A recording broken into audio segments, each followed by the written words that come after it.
दोस्तों नमस्कार, मैं हूं केशरी पांडे और आप देख रहे हैं अनकट क्राइम कवरेज। दोस्तों कहते हैं कि प्रेम अंधा होता है। प्रेम में कब कौन क्या कैसे क्या कर बैठेगा कुछ भरोसा नहीं होता। आज की जो सच घटना मैं आपके बताने जा रहा हूं वो ऐसे ही कुछ घटना है जिसको सुन के आप सोचेंगे कि बिल्कुल ये जो कहावत है बिल्कुल सही है। दरअसल क्या होता है कि वैशाली है जो कि पूर्वी दिल्ली में लगता है, पूर्वी दिल्ली से सटा हुआ एरिया है जो कि गाज़ियाबाद में लगता है। अब गाज़ियाबाद में जो वैशाली है यहाँ पे सेक्टर 4 की घटना है। दरअसल एक लड़की है जिसका नाम है नंदिनी सक्सेना। नंदिनी सक्सेना इस समय पोस्ट ग्रेजुएशन के फाइनल ईयर की छात्रा है और इस नंदिनी सक्सेना का जो इंटरेक्शन था वो टिंडर पे एक ऐसे लड़के के साथ हुआ जो 7वीं फेल था और इस लड़के का नाम था राहुल कपूर। राहुल कपूर बेसिकली राजस्थान का रहने वाला और ये जो नंदिनी सक्सेना थी गाज़ियाबाद के वैशाली के रहने वाली सेक्टर 4 की। इन दोनों में दोस्ती होती है, कब प्रेम संबंध इनके स्थापित हो जाते हैं, एक दूसरे से बात करना शुरू करते हैं, इनको पता ही नहीं चलता है। लेकिन मज़े की बात यह है कि इस राहुल कपूर ने बिल्कुल छुपा के रखा कि मैं 7वीं फेल हूँ। राहुल कपूर ने बोला कि मैं एक डॉक्टर हूँ पेशे से और मैं एक इस्टेब्लिश डॉक्टर हूँ, मैं बहुत अच्छा पैसा अर्न करता हूँ और अपनी रेपो इस तरीके से बनाई कि नंदिनी इस पे फ़िदा हो जाती है। अगेन मैं आपको यहाँ पे बताना चाहता हूँ कि कभी भी पैसे के पीछे ना भागें, स्पेशली सोशल मीडिया पे जो दिखावा चल रहा है उसके पीछे कभी ना भागें, क्योंकि सोशल मीडिया पे 80% चीज़ें फेक होती हैं, सिर्फ 20% चीज़ें सही होती हैं। आजकल का जो युवा वर्ग है इस जो सोशल मीडिया वाले प्यार में बिलीव कर रहा है, यही रीज़न है कि लोगों में फ्रॉड बढ़ रहा है, लोगों में इस तरीके की भावनाएं जग रही हैं जिनका कोई वजूद ही नहीं है। इसलिए रियलिटी में यकीन रखें, सोशल मीडिया बिल्कुल थर्ड क्लास है, बेकार है, इसकी तरफ आकर्षित होना बिल्कुल मैं बुद्धिमानी वाला डिसीजन नहीं कहूँगा। दोस्तों कहानी की तरफ आगे बढ़ते हैं कि क्या हुआ यहाँ पे। अब यहाँ पे जो था सोशल मीडिया पे इनकी दोस्ती हो जाती है और इन लोगों ने मिलने का प्लान बनाया। राहुल कपूर बोलता है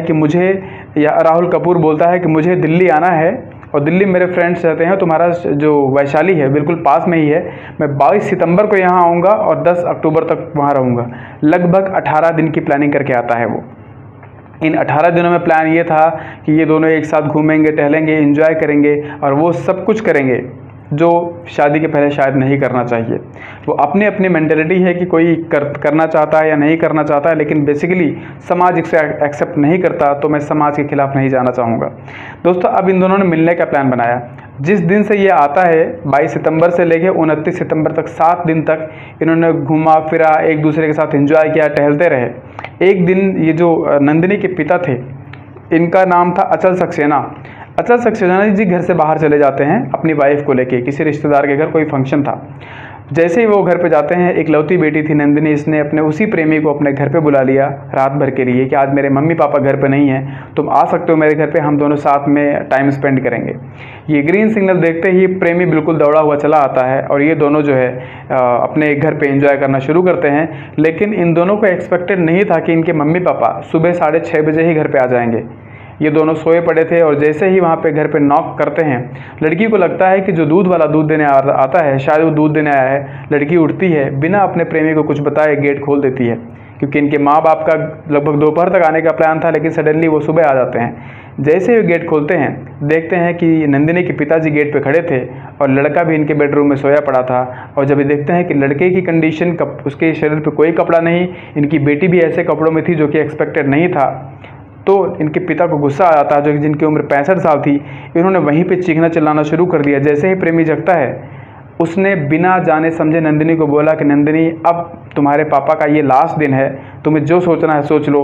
और नंदिनी कहती है बिल्कुल, जो तुम्हें जो करना हो कर सकते हो। आप देख सकते हो कि कल का जो 2 कौड़ी का सोशल मीडिया के प्यार है, उसके चक्कर में अपने पूजनीय पिताजी के साथ ऐसी हरकत करना कहाँ की मेंटलिटी है। लेकिन ये लड़की वही करती है, अपने प्रेमी के साथ मिलकर अपने पिताजी को बेड पे गिरा देती है। बेड पे गिराने के बाद इसका प्रेमी जो होता है, इन दोनों ने मिलकर अपने पिताजी का गला घोट दिया और बेचारे वहीं पे ये दुनिया छोड़ के चले गए अचल सक्सेना जी। अचल सक्सेना की वाइफ वहीं देखती रही, परेशान हो गई, लेकिन उसके मुँह से आवाज़ तक निकल नहीं थी, रोने की तो बात ही छोड़िए। फाइनली अचल सक्सेना की पत्नी को बहुत डराया जाता है, धमकाया जाता है। बेटी भी कहती है माँ मत बताना प्लीज़, गलती हो गई ये वो। लेकिन गलती से क्या होता है, क्योंकि उस पत्नी का सुहाग जा चुका था, वो रो रो के उसका बुरा हाल था। लेकिन फाइनली जब रोने की आवाज़ सुन के आसपास के लोग देखते हैं कि वहाँ पे अचल सक्सेना जी बेसुध पड़े हुए थे, उनका शरीर बेढाल होकर शरीर ज़मीन पे गिर चुका था। फाइनली वहाँ पे पुलिस को कांटेक्ट किया जाता है, पुलिस को बोला जाता है कि यहाँ पे ऐसा कुछ हुआ है जो कि एक्सपेक्टेड नहीं था। और जब पुलिस आती है तो इन दोनों को अरेस्ट करती है।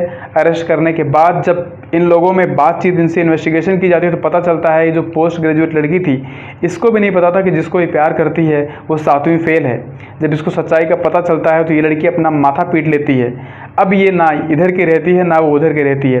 जब ये जानती है कि मेरा प्रेमी जो 7वीं फेल है, शॉक रह जाती है, रोना शुरू करती है, कहती है कि भगवान मैंने क्या कर लिया, बिना जाने समझे अपने देवता जैसे पिताजी को भी मैंने इस दुनिया से रुखसत कर दिया, और जो प्रेमी मुझे मिला है वो 7वीं फेल है, जिसके साथ जीवन गुजारा करने का कोई सवाल ही नहीं उठता। मैं पोस्ट ग्रेजुएट और वो 7वीं फेल। अब ये लड़की ऐसे मझधार में है, ना ये इधर जा सकती है ना वो उधर जा सकती है। इसने अपनी ज़िंदगी को खुद ही ऐसे गड्ढे में डाला जिसका कोई मतलब इलाज ही नहीं है। अब इसको इलाज करने के लिए उसको शायद खुद ऐसे टाइम से निकलना पड़ेगा, शायद बहुत टाइम तक पेन से होकर गुजरना पड़ेगा, जो कि नहीं करना चाहिए था। दोस्तों, आज के बच्चों की मेंटेलिटी आप समझिए कि किस तरीके से सोशल मीडिया और फ़ोन में हमेशा लगे रहना, बार बार फ़ोन को चेक करते रहना, ये सिग्नल्स हैं कि आपके बच्चे इसमें राइट डायरेक्शन में नहीं हैं। बच्चा कितना भी ब्रिलियंट क्यों ना हो, कितना भी तेज़ तर्रार क्यों ना हो, लेकिन कोई बच्चा अगर हर 2 सेकंड में, 5 सेकंड में, 10 सेकंड में अपना फ़ोन चेक कर रहा है, आपसे छुप के बातें करता है, हमेशा उसके हाथ में फ़ोन है, तो एक बार इन्वेस्टिगेशन ज़रूर कीजिएगा, क्योंकि ये वही सारी चीज़ें हैं जो नहीं होनी चाहिए। आशा करता हूँ ये वीडियो आपके लिए इन्फॉर्मेटिव ज़रूर रही होगी। इस चैनल को सब्सक्राइब करके सपोर्ट ज़रूर कीजिएगा। अपना और अपनों का ख्याल रखें। तब तक जय हिंद।